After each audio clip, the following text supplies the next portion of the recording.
Ya Allah. Terus bagaimana hubungan dengan anak saya yang sekolah di pesantren, Pak? Hadis yang mengandung kaidah fikih, ya, seperti misalnya innamal a'malu binniyat. Bismillah, Assalamualaikum warahmatullahi wabarakatuh. Alhamdulillah, wassalatu wassalamu ala rasulillah wa ala alihi wa sahbihi wa man walah, amma ba'd. Para pemirsa Fatwa TV dimanapun Anda berada, semoga Allah senantiasa melimpahkan rahmatnya kepada kita semua. Alhamdulillah, pada kesempatan kali ini kita dapat berjumpa kembali dalam program live interaktif Fatwa TV, konsultasi Islam bersama Al-Ustadz Dr. Musyaffa' Ad-Darini hafizahullah ta'ala. Beliau adalah salah satu dewan pengajar di Sekolah Tinggi Dirasat Islamiyah Imam Syafi'i Jember. Dan alhamdulillah beliau telah hadir bersama kita di studio. Kita sapa beliau. Assalamualaikum Ustaz. Waalaikumsalam. Apa kabar Ustaz? Alhamdulillah khair. Barakallahu fiik. Baik. Sebelum Ustaz memulai nasihat pembuka pada kesempatan kali ini, kami sampaikan terlebih dahulu bahwa program ini juga direlay atau disiarkan ulang oleh beberapa radio yang bekerja sama dengan kami. Di antaranya adalah Radio Bin Bas Yogyakarta, Radio Sahabat Tegal, Radio MDFM Probolinggo, Radio Hang FM Batam, Radio Amuba Pangkal Pinang, Radio Sago FM Sumatera Barat, Radio Gema FM Bontang, Radio Al-Hikmah Banyuwangi, Radio Tuah FM Riau, dan yang terakhir Radio Mas FM Solo. Kami ucapkan terima kasih jazakumullah khairan pada radio-radio yang telah membantu penyiaran di berbagai daerah melalui radionya. Dan selanjutnya kami persilakan kepada Ustadz untuk menyampaikan nasihat pembuka. Tafadhol Ustadz. Bismillahirrahmanirrahim. Alhamdulillahirabbil alamin, wassalatu wassalamu ala asyrafil anbiya'i wa sayyidil mursalin, nabiyina Muhammadin wa ala alihi wa sahbihi wa man tabi'ahum bi ihsanin ila yaumiddin. Para jamaah sekalian, kaum muslimin dan kaum muslimat dimanapun Anda berada, khususnya para pemirsa Fatwa TV yang semoga dimuliakan dan dirahmati oleh Allah Subhanahu wa taala. Alhamdulillah, Allah Subhanahu wa taala memberikan kepada kita banyak kebaikan-kebaikan, banyak kenikmatan-kenikmatan yang sampai detik ini masih kita rasakan. Mudah-mudahan kita bisa mensyukurinya dengan baik, dan mudah-mudahan dengan sikap bersyukur tersebut Allah Subhanahu wa taala menjaga kenikmatan-kenikmatan ini dan memberikan kepada kita kenikmatan-kenikmatan yang lainnya. Amin. Salawat dan salam semoga selalu terlimpahkan kepada Nabi yang sangat kita cintai, Nabi yang sangat kita kagumi, kita junjung tinggi, Nabi yang selalu kita taati, Nabi yang selalu kita percayai ucapan-ucapannya, Nabi Agung Muhammad sallallahu alaihi wasallam. Mudah-mudahan salawat dan salam tersebut juga terlimpahkan kepada seluruh keluarga beliau, seluruh sahabat beliau, dan seluruh kaum muslimin yang mengikuti beliau dan para sahabatnya dengan baik hingga hari akhir nanti. Ikhwati wa akhwati fillah rahimani wa rahimakumullah. Setiap manusia pasti mencari kebahagiaan. Bahkan syariat Islam tidaklah diturunkan ke dunia ini kecuali untuk mewujudkan kebahagiaan manusia, kebahagiaan di dunia dan kebahagiaan di akhirat. Namun terkadang ada sifat dari manusia yang menjadikan dirinya terganggu kebahagiaannya. Di antara sifat tersebut adalah sifat tamak, ya, sifat tamak, tidak qanaah dengan nikmat yang Allah berikan kepada dia. Dia melihat orang lain, ya, terlihat lebih baik dari dirinya, ya, dari sisi dunia. Ya, sebagaimana pepatah mengatakan, rumput tetangga selalu tampak lebih hijau, karena sifat tamak manusia. Sehingga ada baiknya kita memerangi sifat tamak ini, sehingga kita bisa menjadi orang-orang yang qanaah dengan nikmat yang Allah berikan kepada kita. sehingga hati kita menjadi tentram, hati kita menjadi bahagia. Dan di sana ada hal-hal yang menjadikan kita qanaah dengan nikmat yang Allah berikan kepada kita, merasa cukup dengan nikmat Allah yang Allah titipkan kepada kita. Di antara yang bisa menjadikan kita qanaah adalah mentauhidkan Allah Subhanahu wa taala. Semakin kuat tauhid seseorang, maka dia akan semakin qanaah. Karena dia tahu bahwa tidak ada yang lebih besar dari Allah Subhanahu wa taala. Tidak ada yang lebih agung daripada Allah Subhanahu wa taala. Allahu Akbar, Allahu A'zam. Sehingga dia akan melihat dunia itu sangat kecil. Dunia itu sangat remeh. Karena tauhid dia yang sangat kuat. Orang yang tauhidnya kuat juga akan sangat mencintai Allah Subhanahu wa taala. Semakin besar kecintaan seseorang kepada Allah Subhanahu wa taala, maka semakin kecil kecintaan dia kepada dunia. Sehingga semakin lemah juga sifat tamaknya kepada harta orang lain. Dan dia akan menjadi orang-orang yang sangat qanaah. Kemudian yang kedua, yang bisa menjadikan kita qanaah adalah iman kepada takdir. Bahwa semua orang sudah ditakdirkan jatah rizkinya. Kalau kita melihat ada orang lain yang hartanya lebih banyak dari kita, kita katakan memang itulah takdirnya dia. Memang Allah Subhanahu wa taala menghendakinya seperti itu.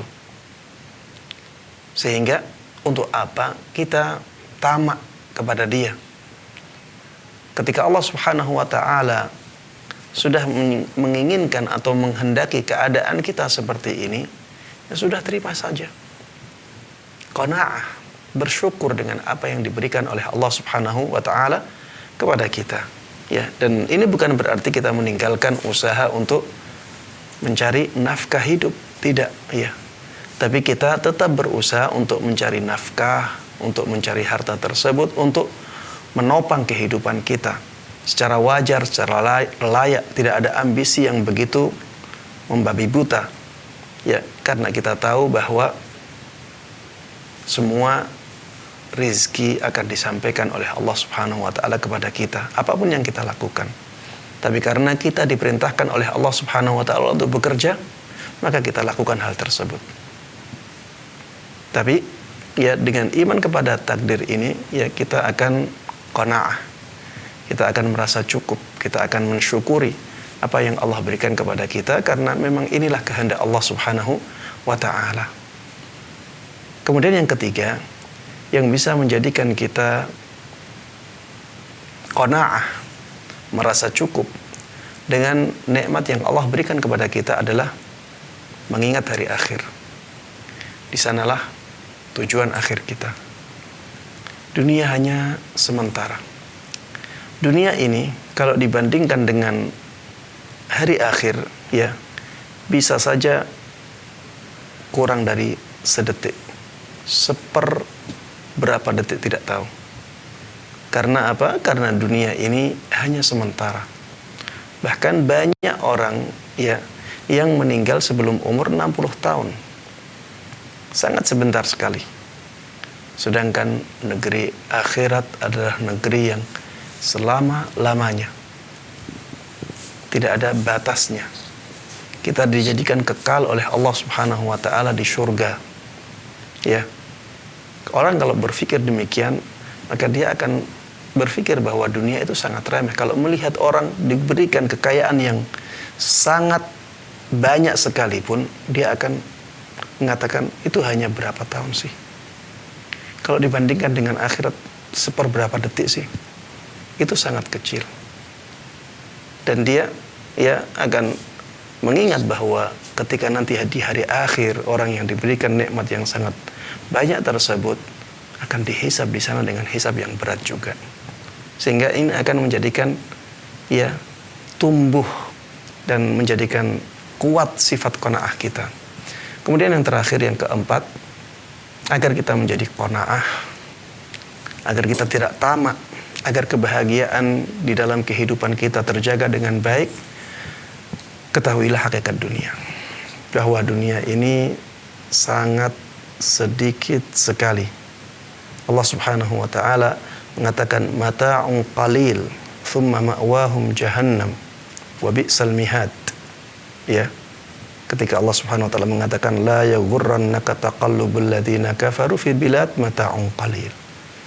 Jangan terlena, ya, jangan tertipu dengan keadaan orang-orang kafir yang melalang buana di muka bumi.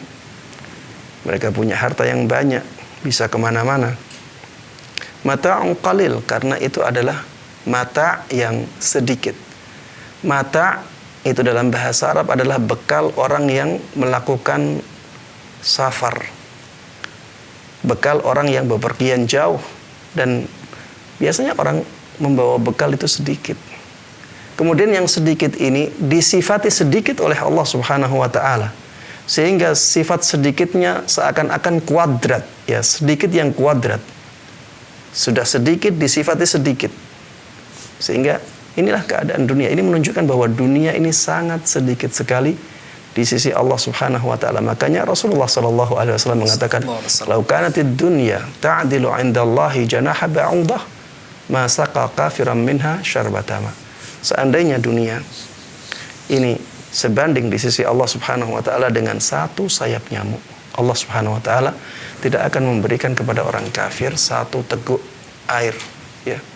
Walaupun hanya satu teguk air, Allah tidak akan memberikan kepada orang kafir air untuk minum walaupun hanya satu teguk.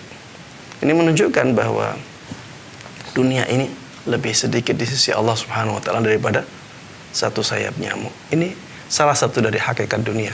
Kalau kita tahu hakikat dunia secara lebih banyak, maka kita akan semakin qanaah dengan nikmat dunia yang Allah berikan kepada kita, dan kita akan bisa menghilangkan rasa tamak sama sekali dari hati kita. Ya, mudah-mudahan dengan menerapkan 4 hal ini kita bisa benar-benar menjadi orang-orang yang dijaga kebaikannya oleh Allah Subhanahu wa taala, dijaga kebahagiaannya oleh Allah Subhanahu wa taala, karena kita bisa menghilangkan sifat tamak dan menjaga atau menumbuh kembangkan sifat qanaah dalam diri kita. Wallahu ta'ala alam wa sallallahu wa sallam wa baraka ala nabiyina Muhammadin wa ala alihi wa sahbihi wa man tabi'ahum bi ihsan ila yaumiddin. Alhamdulillahi rabbil alamin. Baik, jazakallah khairan. Barakallah. Ya, demikianlah nasihat yang disampaikan oleh Ustadz. Semoga para pemirsa sekalian dan para pendengar radio sekalian bisa mengambil manfaat dari apa yang beliau sampaikan. Ya, selanjutnya masuki sesi interaktif. Kami persilahkan kepada pemirsa yang ingin bertanya seputar permasalahan agama Islam. Silahkan menghubungi line interaktif Fatwa TV di 0331 544 6087.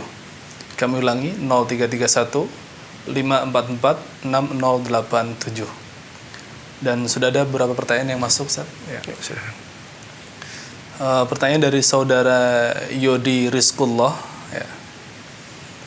Assalamualaikum warahmatullahi wabarakatuh, Ustaz. Semoga Ustaz dan keluarga selalu dalam kebaikan serta lindungan Allah Subhanahu wa taala.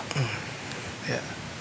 Kakak Ana dia mau mutasi dari guru ke pegawai biasa karena sudah tidak sanggup lagi menjadi guru, faktor kemampuan fisik dan juga kondisinya sudah sakit-sakitan.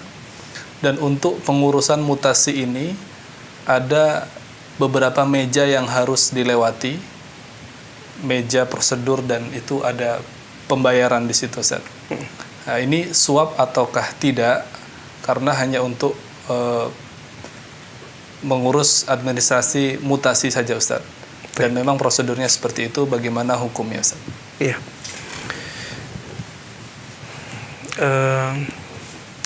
Yang harus difahami di sini bahwa kalau seseorang dia diberikan hak untuk melakukan sesuatu, kemudian haknya dihalang-halangi oleh orang lain, dan dia bisa sampai kepada hak dia tersebut dengan menyuap, ya, maka banyak dari ulama yang membolehkan suap yang seperti ini. Ya, sebagaimana dijelaskan oleh Imam Nawawi rahimahullahu taala.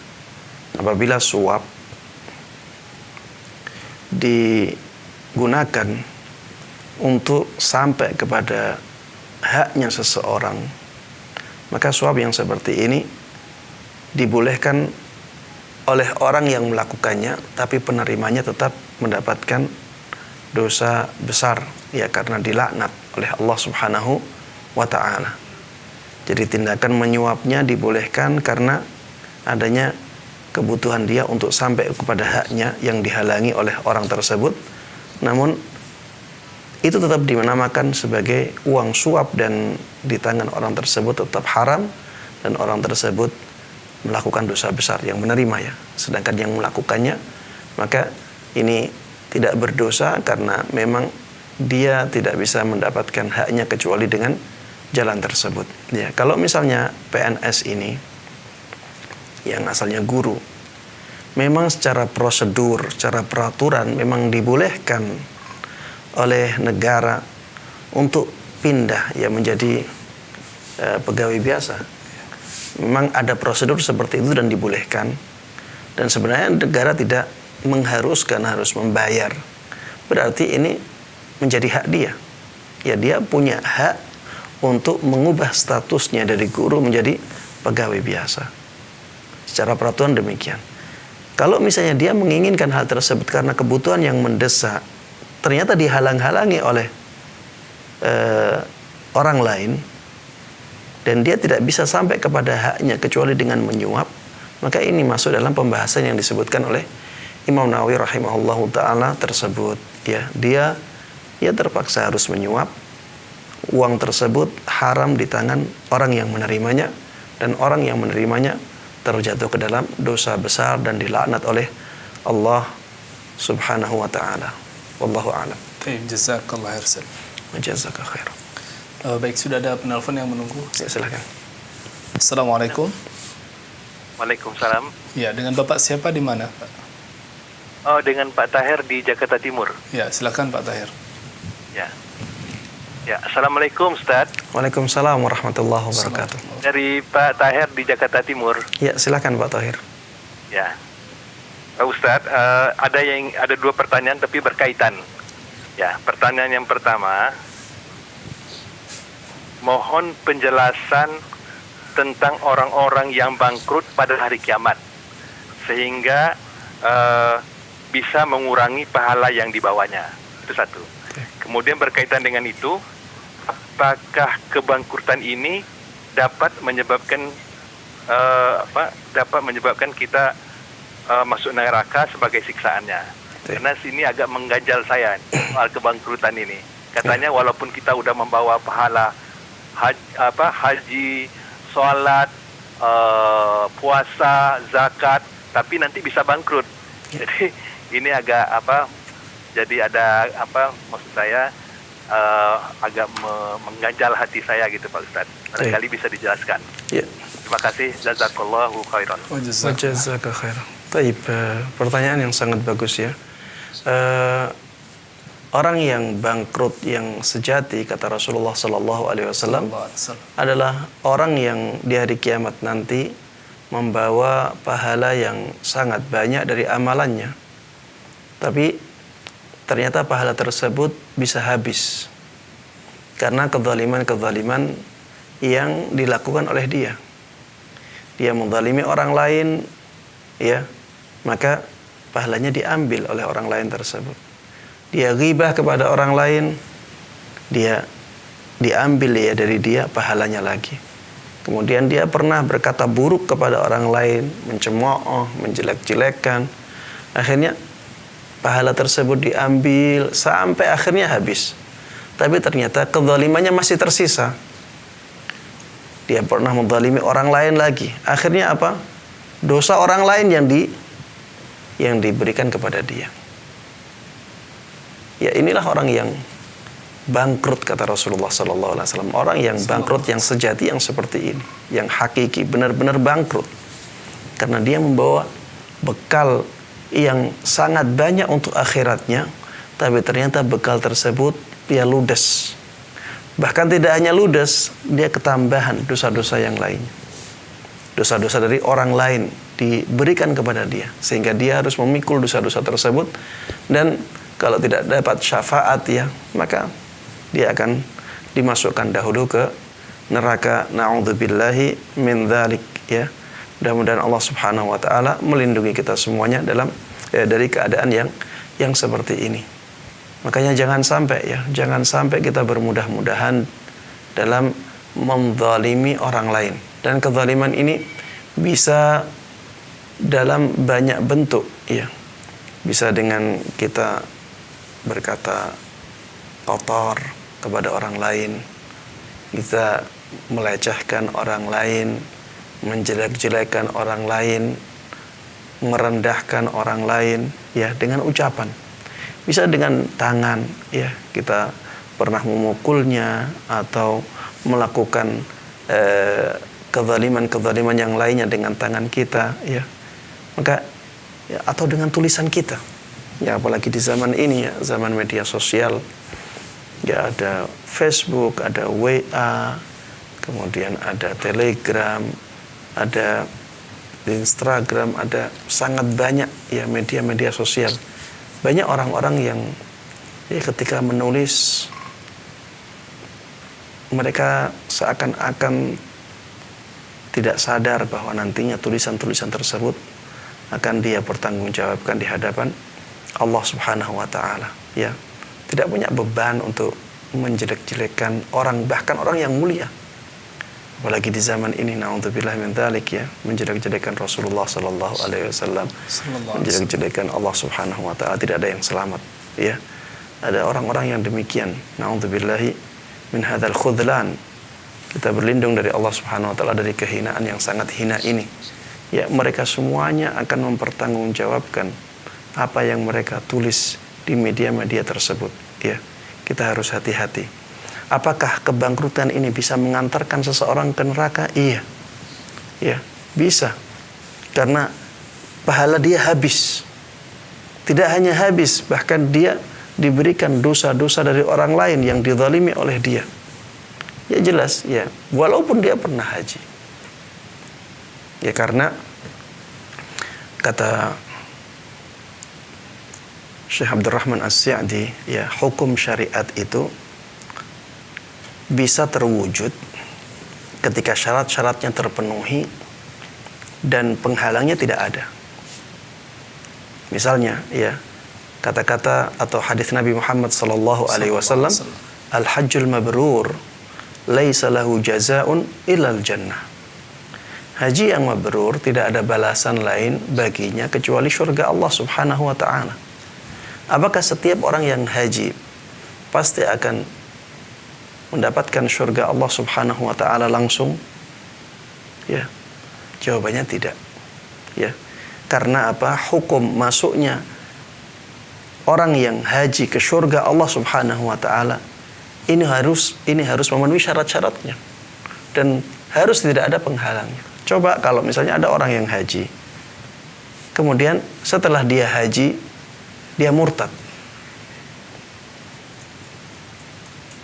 apakah ketika dia mati dalam keadaan murtad dia dimasukkan ke surga Allah Subhanahu wa taala? Bukankah dia pernah haji? Tentunya kita katakan enggak, ini sudah ada penghalangnya. Penghalangnya adalah kekufuran. Jadi hukum dia masuk ke surga Allah Subhanahu wa taala tidak memenuhi syaratnya. Tidak memenuhi syaratnya dan ada penghalangnya. Begitu pula misalnya kalau ada orang yang melakukan kemaksiatan. Dia mengumpulkan harta dengan cara-cara yang diharamkan oleh Allah Subhanahu wa taala.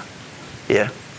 Sehingga dia berkumpul harta yang sangat banyak di depan dia. Akhirnya dia gunakan untuk menyantuni anak yatim atau menanggung kehidupan ribuan anak yatim. Dan Rasulullah sallallahu alaihi wasallam mengatakan, "Ana wa kafilul yatimi fil jannati hakadha." Aku dan orang yang menanggung kehidupan anak yatim itu akan di surga seperti ini. Ya, sangat dekat. Tapi apakah orang yang demikian, yang tadi mengumpulkan harta yang haram kemudian digunakan untuk menanggung kehidupan banyak anak yatim akan seperti ini? Kita katakan tidak. Karena hukum syariat itu harus terpenuhi syarat-syaratnya dan harus tidak ada penghalangnya. Ini ada penghalangnya. Ini tidak memenuhi syarat karena amal dia dari sumber yang diharamkan oleh Allah Subhanahu wa taala, padahal Allah Subhanahu wa taala tidak menerima kecuali amalan-amalan yang baik. Innallaha ta'ala thayyibun la yaqbalu illa thayyiba. Sesungguhnya Allah Subhanahu wa taala adalah zat yang maha baik. Dia tidak akan menerima kecuali sesuatu yang baik ya. Sehingga Bapak harus memahami hal ini dengan baik ya. Ada orang-orang yang punya amal yang sangat banyak tapi dia harus masuk neraka dulu. Karena dia menjadi orang-orang yang bangkrut di akhirat karena kezaliman dia yang sangat banyak kepada orang lain, dan itu tidak bisa menutupi ya, kebaikan-kebaikan dia tidak bisa menutupi kezaliman tersebut. Wallahu taala alam. Jazakallah khairan. Wa jazaka khairan. Ya, demikianlah jawaban atas pertanyaan dari Bapak Tahir di Jakarta Timur. Semoga bisa difahami dengan baik dan para pemirsa sekalian bisa mengambil pelajaran dari jawaban yang disampaikan oleh Ustaz. Baik, sudah ada penelpon yang menunggu Ustaz. Assalamualaikum. Waalaikumsalam warahmatullahi wabarakatuh. Ya, dengan Bapak siapa di mana? Ana Hendra dari Bekasi. Silahkan Pak Hendra. Assalamualaikum Ustaz. Waalaikumsalam warahmatullahi wabarakatuh. Semoga Ustaz diberikan kesehatan dan keberkahan Allah oleh Allah Subhanahu wa taala. Amin. Begitu juga antum ya. Amin. Ustaz, mau bertanya Ustaz. Silakan. Mana pahala orang yang memberi puasa tapi kita baru ketahui setelah kita memberikan orang itu ternyata nggak berpuasa gitu Ustaz. Bagaimana pahala?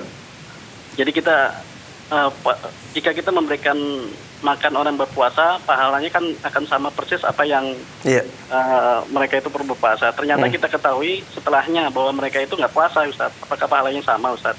Taib. Syukran Ustaz. Afwan barakallah. Taib.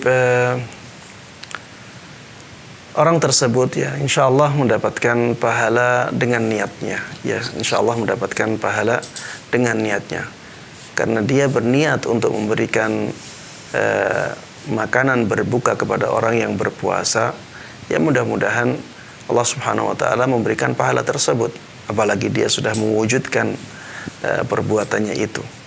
Adapun apakah pahalanya akan sama dengan orang yang ketika memberikan makanan kepada orang yang berpuasa dan memang dia benar-benar berpuasa, ya Allah alam, ana melihat tentunya pahalanya berbeda ya, tentunya pahalanya berbeda karena di sini ya dia ditakdirkan oleh Allah Subhanahu wa taala demikian ya, dia tidak mendapatkan orang yang pas untuk memberikan makanan berbuka tersebut.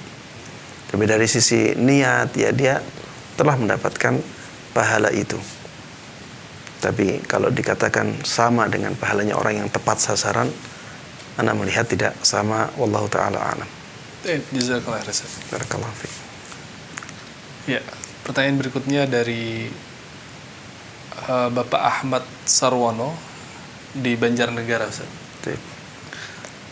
Ada dua pertanyaan. Yang pertama, bolehkah menggunakan kalimat barakallah sebagai nama anak?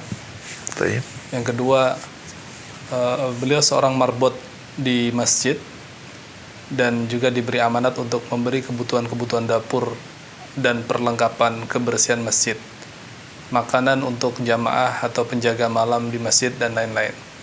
Yang ditanyakan adalah sebatas apa beliau boleh menggunakan fasilitas tersebut, karena terkadang beliau agak ragu ketika menggunakan fasilitas tersebut seperti menggunakan sabun untuk mencuci baju dan lain sebagainya. Ya, Ustaz. Baik, yang pertama, bolehkah menggunakan kalimat barakallah untuk menamai anak ya? Kata-kata barakallah itu sebuah kalimat yang belum sempurna ya. Di situ ada fi'il dan ada fa'il, belum ada maf'ulnya. Ada kata kerja, ada pelakunya, tapi belum ada objeknya. Belum ada objeknya, sehingga tidak pas kalau dipotong sampai di situ. Barakallah itu artinya semoga Allah memberikan keberkahan. Tapi keberkahan kepada siapa? Keberkahan kepada apa? Semoga Allah memberikan keberkahan. Harusnya ya kalimat yang lengkap adalah semoga Allah memberikan keberkahan padamu atau pada barang ini. Ya harusnya seperti itu. Barakallahu fiik. Semoga Allah memberikan keberkahan kepadamu. Barakallahu fih. Semoga Allah memberikan keberkahan pada barang ini misalnya atau pada dia. Sehingga kata-kata barakallah untuk dijadikan sebagai nama anak ini tidak pas. Kemudian yang kedua, ya, nama ini nantinya akan dibawa sampai meninggal, sampai di hari kiamat, ya. Nanti akan dibawa anak sampai ke sana. Maka berikanlah nama-nama yang dicintai oleh Allah Subhanahu wa ta'ala.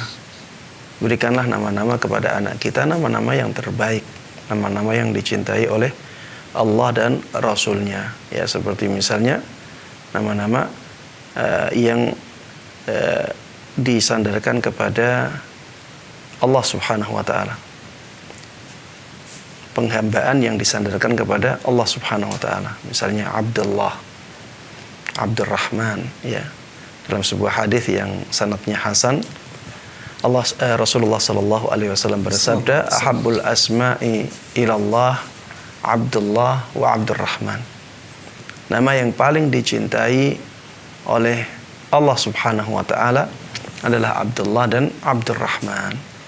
Ya, kemudian nama-nama yang disandarkan kepada penghambaan Allah yang lainnya, Abdul Rahim, Abdul Aziz, Abdul Malik, Abdul Muhaimin, Abdul Musawwir, Abdul Bari, ya, dan ya seperti inilah intinya hambanya Allah Subhanahu wa ta'ala. Ini yang paling baik. Kalau kita ingin ya memberikan nama yang lain, bisa dengan nama-nama para nabi. Nama-nama para nabi, karena mereka orang-orang yang dipilih oleh Allah Subhanahu wa ta'ala, orang-orang yang mulia. Dan nama-nama mereka ya bukan terjadi tanpa takdir dari Allah Subhanahu wa ta'ala. Ya, makanya berikan nama-nama para nabi atau orang-orang yang mulia kepada anak-anak kita. Ya, misalnya Nabi kita Muhammad sallallahu alaihi wasallam, berikan nama Muhammad atau Ahmad atau Ibrahim, Yahya, Zakaria, Ismail, Musa, Isa, ya banyak sekali. Siapa yang anaknya lebih dari 10? Ya, ada, kalau anaknya lebih dari 20, ada 25 nabi, ya. Belum lagi sifat-sifat Allah Subhanahu wa ta'ala yang disebutkan dalam Al-Quran dan Sunnah. Nama-nama Allah Subhanahu wa ta'ala yang disebutkan dalam Al-Quran dan Sunnah sangat banyak sekali. Tinggal ditambahi abad di depannya, ya, bisa kita berikan nama-nama tersebut. Begitu pula dengan nama-nama perempuan, ya, nama-nama wanita, kita bisa cari nama-nama orang-orang yang mulia dari kalangan wanita, ya, seperti misalnya istri Rasulullah sallallahu alaihi wasallam, ibunda kita Aisyah radhiyallahu anha, Khadijah, ya, kemudian orang-orang yang terdahulu, ya, dari kalangan wanita yang mulia, ya, misalnya Maryam, Asia, ya, Hajar, dan yang lainnya. Intinya kita bisa pilih nama-nama orang-orang yang mulia untuk anak-anak kita, ya, sehingga nama tersebut, dengan nama tersebut anak juga menjadi bangga, ya. Oh, ini nama orang yang mulia. Ya, jangan memilih nama-nama yang penting beda. Orang sekarang ini seringkali ketika menamai anaknya yang penting beda. Ya, ada dulu tren satu huruf, ya. Ada yang namanya N, ada yang namanya R, ya. Kemudian ada wabah corona, kemudian ada yang menamai anaknya dengan nama wabah ini. Ya, seperti ini. Kasihan anaknya nanti. Ya. Kalau diingat sebagai wabah yang membawa keburukan kepada jutaan manusia, bagaimana anaknya nanti? Ya, kasihan. Dan coba bayangkan anak membawa nama seperti itu sampai di akhiratnya. Siapa yang kasihan anaknya? Ya, makanya Rasulullah SAW sampai mengubah nama-nama yang tidak baik, ya. Orang yang sudah dewasa bertemu Rasulullah SAW, namanya buruk diubah oleh Nabi kita Muhammad SAW. Karena memang nama ini nantinya akan dibawa oleh manusia, oleh orang yang punyanya itu sampai di akhirat nanti. Ya, makanya jangan sepelekan masalah memberikan nama ini. Ya, berikan nama-nama yang dicintai oleh Allah dan Rasulnya. Wallahu ta'ala a'lam. Kemudian pertanyaan yang kedua tentang perabot, ya, marbot masjid, ya. Pada dasarnya, ya, yang boleh digunakan oleh marbot masjid adalah, atau boleh dimanfaatkan oleh dia adalah yang sesuai dengan ukuran kebiasaan sebuah masyarakat, ya. Ya, kita kembalikan kepada wajar atau tidaknya penggunaan tersebut. Kalau masyarakat menilainya wajar, maka itu yang dibolehkan. Kalau masyarakat menilainya tidak wajar, maka itu yang tidak dibolehkan. Ya. Kalau misalnya masyarakat melihat, ya, kalau penggunaannya atau memakannya ketika ada acara, ya, misalnya masjid punya acara setiap ba'da Jumatan ada makan bersama misalnya. Akhirnya dia mengambil juga bagian itu. Kemudian dia berikan juga kepada istrinya, kepada anak-anaknya yang memang sholat di situ. Anda melihat seperti ini masih dalam batas yang wajar. Kemudian baju, ya, misalnya sabun. Kalau misalnya penggunaan itu yang wajar, ya, untuk dia tok misalnya, hanya dia saja, maka insya Allah tidak menjadi masalah kalau itu dianggap sebagai sesuatu yang wajar. Ya, bukan misalnya kebutuhan rumah dia dari situ semuanya. Saya melihat seperti ini tidak wajar. Kecuali apabila, ya, disyaratkan dari awal bahwa termasuk di antara penggunaan untuk kebersihan masjid adalah penggunaan untuk kebutuhan marbot. Kebutuhan hidupnya marbot. Jelas disebutkan syarat itu. Kemudian akhirnya masjid memberikan jatah itu. Ya, kalau seperti ini sudah disyaratkan dari awal, tidak menjadi masalah. Tapi kalau tidak disyaratkan dari awal, maka, ya, yang wajar tidak demikian. Yang wajar tidak demikian. Sehingga dari sini, ya, saya melihat pentingnya para pengelola masjid untuk memperhatikan kebutuhan marbot masjid tersebut, ya. Perhatikan kebutuhan mereka, karena biasanya marbot, ya, gajinya tidak banyak, padahal mereka harus menanggung kebutuhan keluarga mereka. Kalau keadaannya demikian, maka perhatikan kebutuhan keluarga marbot ini agar tidak terpaksa mengambil apa yang diberikan oleh masyarakat kepada masjid, ya, bukan kepada marbotnya. Wallahu ta'ala a'lam. Baik, jazakallah khair. Jazakallah khair. Ya, demikianlah jawaban atas pertanyaan dari Bapak Ahmad Sarwono di Banjarnegara. Semoga bisa difahami dengan baik. Pertanyaan berikutnya dari saudara Endi Saputra, biasa dipanggil Sandy. Beliau domisili di Banten, Ustaz. Baik. Bismillah, saya seorang pedagang yang bergerak di bidang desain grafis dan percetakan. Yang ingin saya tanyakan, apa hukumnya jika saya menerima pesanan cetakan stiker, flyer, brosur, spanduk, dan lain-lain yang desainnya dari customer terdapat gambar makhluk bernyawa seperti animasi dan foto. Apakah penghasilan yang saya dapatkan dari menerima pesanan tersebut menjadi haram? Jazakumullah khair. Jazakallah khair. Iya. Kalau memang keadaannya demikian, ya, saya melihat iya menjadi tidak halal, karena di situ ada ta'awun 'alal itsmi wal 'udwan, ada bantu-membantu dalam dosa dan keburukan, ya, dosa dan kezaliman. Sehingga yang dihasilkan dari sesuatu yang dosa seperti ini juga akan menjadi sesuatu yang haram. Ya Allah Ta'ala a'lam. Jazakallah khair, Ustaz. Wa jazakallahu khair. Ya, pertanyaan berikutnya dari saudari Yanti Deswita. Beliau di Sumatera Barat, Ustaz. Assalamualaikum Ustaz, bagaimana cara mengatasi rasa takut di saat akan mengerjakan sholat malam? Karena saya pernah mengalami kejadian di saat sedang berdoa malam, di tengah-tengah malam tiba-tiba ada bisikan di kuduk saya, lama-lama mengeras dengan suara yang tidak jelas dan seakan-akan masuk ke kepala, dan spontan saya menangis keras. Semenjak kejadian itu saya terus merasa was-was untuk sholat malam, tapi insya Allah saya tetap melakukannya menjelang subuh. Mohon penjelasan ya Ustaz. Jazakallahu khairan. Jazakallahu khairan. Taib. Iya, ini gangguan syaitan, ya, gangguan syaitan, dan Allah Subhanahu wa Ta'ala sudah menjelaskan bahwa gangguan-gangguan syaitan itu lemah. Ya, inna kaida syaitan kana dha'ifa.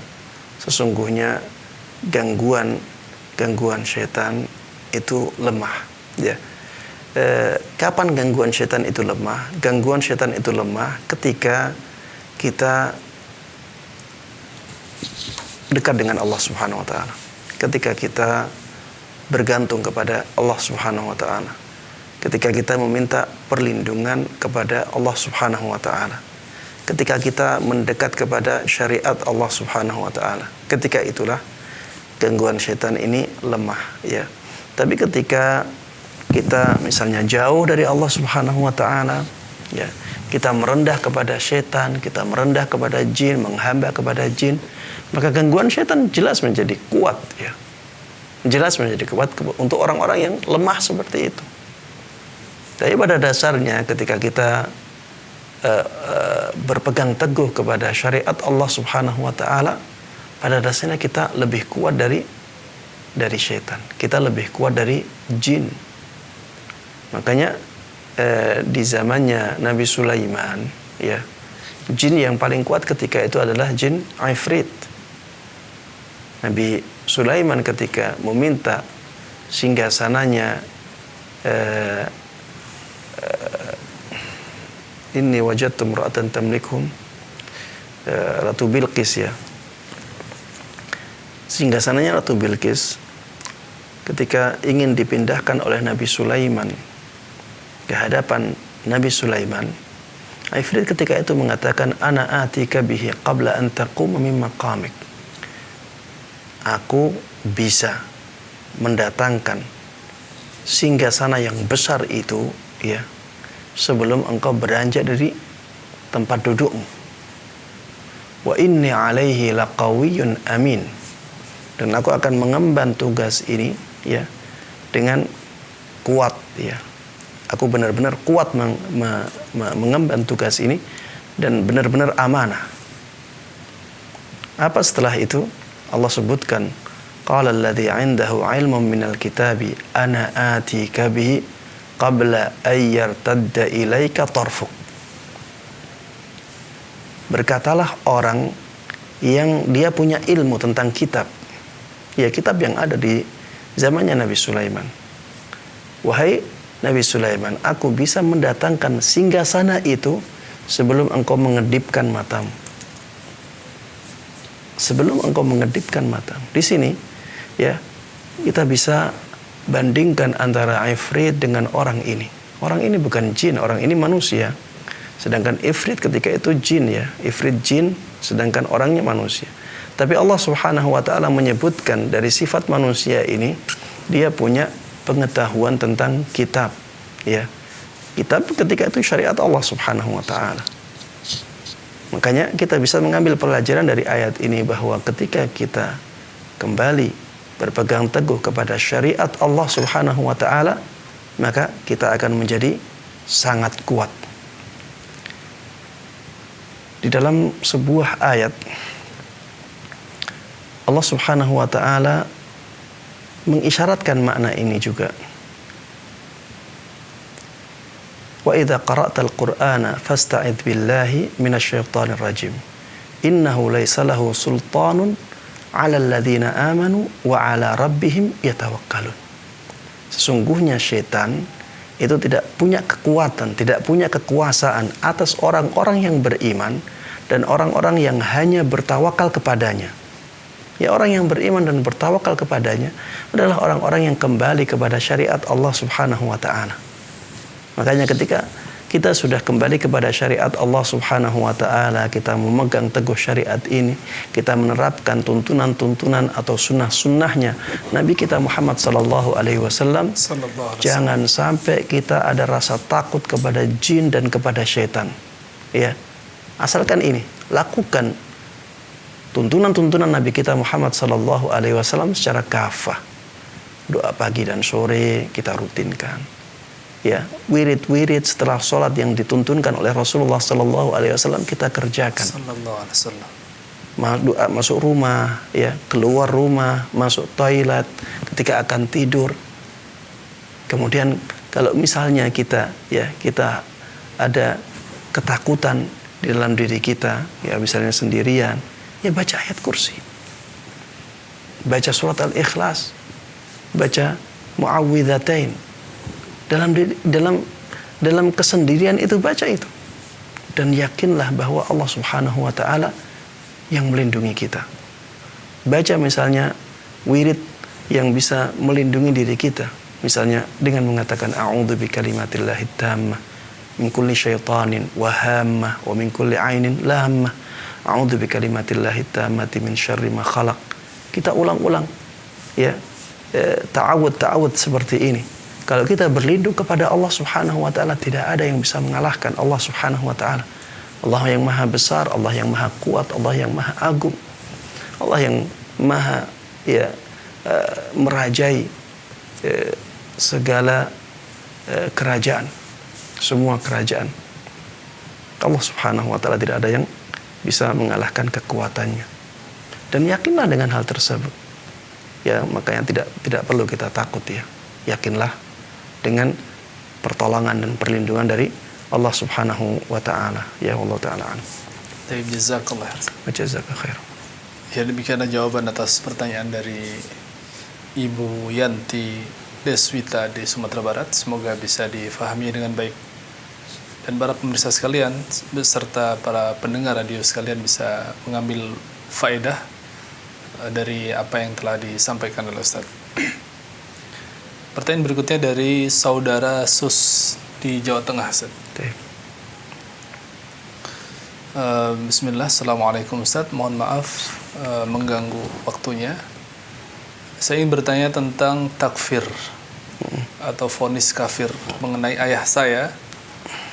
Ayah saya sudah meninggal sejak saya saat masih di sekolah SMP.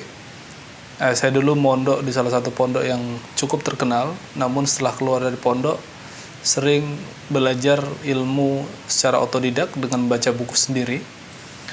Ayahnya apa dia? Ayahnya, ya Ustaz. Dan beliau sudah wafat, ya. Dan setelah membaca buku-buku tersebut, yang sebelumnya beliau sholat, akhirnya tidak lagi sholat. Bahkan beliau sempat mengatakan bahwa hadis itu adalah buatan manusia. Maka apakah dengan kondisi yang demikian ana boleh memohonkan ampun dan rahmat kepada Allah untuk ayah saya? Sedangkan saya pernah mendengar bahwa orang yang mengingkari sesuatu yang ma'lum minad din bid-darurah itu bisa langsung divonis kafir tanpa perlu ditegakkan hujjah. Ahsanallahu ilaikum wa jazakumullahu khairan. Allahu musta'an. Iya. Orang yang meninggalkan sholat sama sekali dalam kehidupannya, ya, apabila itu didasari oleh keyakinan bahwa sholat itu tidak wajib, maka dia kafir, ya. Dia bisa divonis kafir karena dia mengingkari sesuatu yang sudah maklum dalam agama ini. Maklum minad dini bid-darurah. Orang yang Islam, dia pasti tahu bahwa salat itu wajib. Ketika seseorang mengingkari yang seperti ini, akhirnya dia tidak melakukan salat, ya maka dia kafir. Maka dia kafir.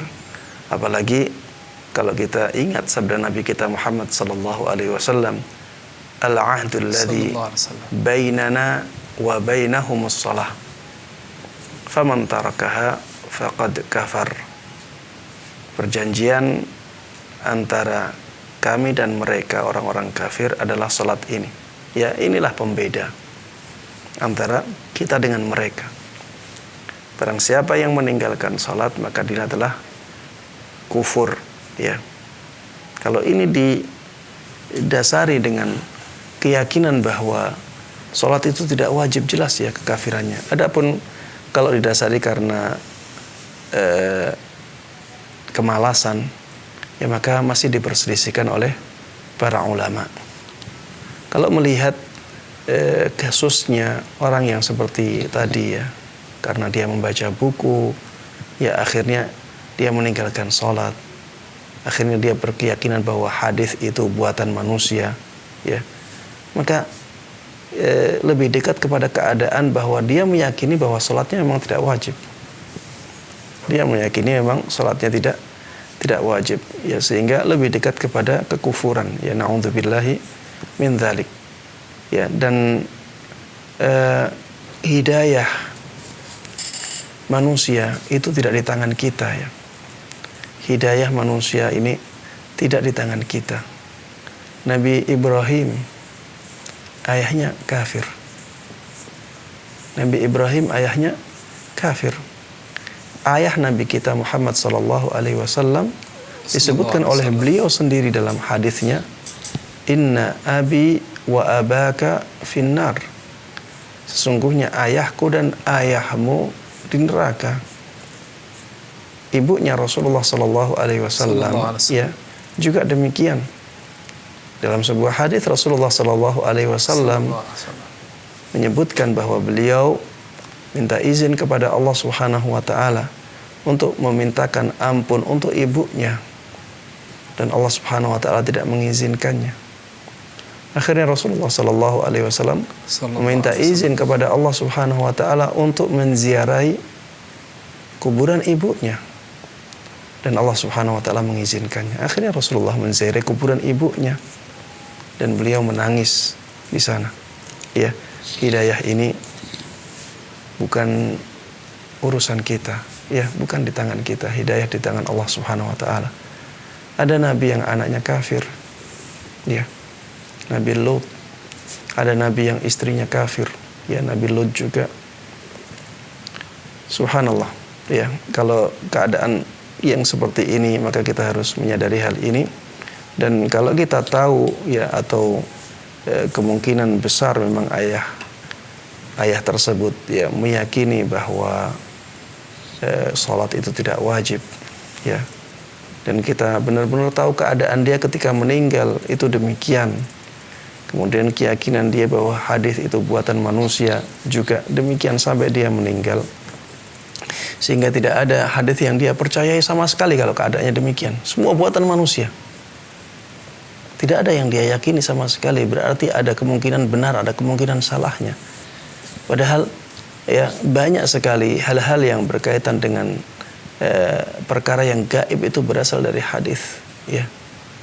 Kalau keadaannya demikian, dia mengingkari hadis secara global seperti ini, semuanya diingkari, buatan manusia, ya, maka ini bisa menjatuhkan seseorang ke dalam kekufuran. Kalau kita tahu keadaannya seperti itu, maka kita tidak perlu memintakan ampun, ya. Jangan memintakan ampun untuk orang yang demikian, ya, dan itu kembali kepada Allah Subhanahu wa taala, ya. Wallahu taala alam. Baik, jazakallah khairan. Ya, pertanyaan terakhir, Ustaz. Dari saudara Ibadur Rahman, singkat saja ini, ya. Beliau di Banten, Ustaz. Apakah apa saja olahraga yang dianjurkan oleh Nabi Muhammad SAW selain berkuda, memanah, dan berenang. Ya. Allah Ta'ala alam.